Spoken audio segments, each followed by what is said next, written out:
Du jour, recette shawarma au bœuf, une recette libanaise. Pour les ingrédients, on a besoin d'huile vierge, du bœuf très tendre, là j'ai choisi 3 tranches de rump steak, 2 cuillères à soupe de citron, 2 cuillères à soupe de vinaigre, une bonne cuillère à soupe de fromage blanc, des épices, donc un tout petit peu de cumin, 2 graines de cardamome, un petit peu de noix de muscade,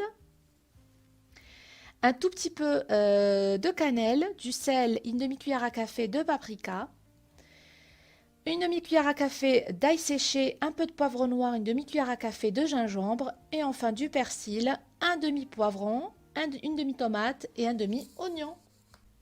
Alors je commence par émincer la viande en fines tranches,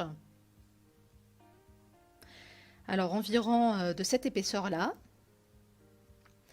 et je la dépose ensuite dans un récipient.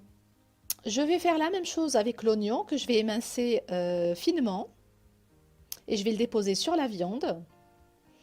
Et ensuite, je vais découper le poivron et la tomate, donc très finement, petits morceaux. Le poivron, bien sûr, on peut choisir une autre couleur de poivron, du poivron vert par exemple.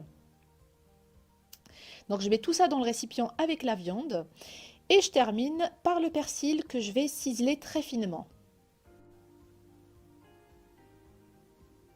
J'ajoute donc au mélange 2 cuillères à soupe d'huile vierge,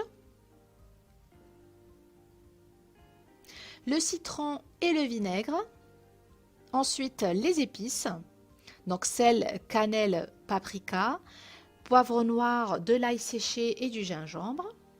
Ensuite, j'ajoute le cumin et les 2 graines de cardamome ainsi que la noix de muscade. Alors pour la cardamome, si vous l'avez déjà moulu, c'est mieux. Donc de préférence moulu. Moi, à défaut, j'ai mis 2 graines.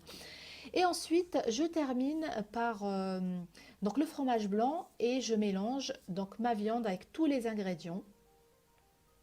Et je vais filmer donc le récipient avec du film transparent pour le laisser reposer.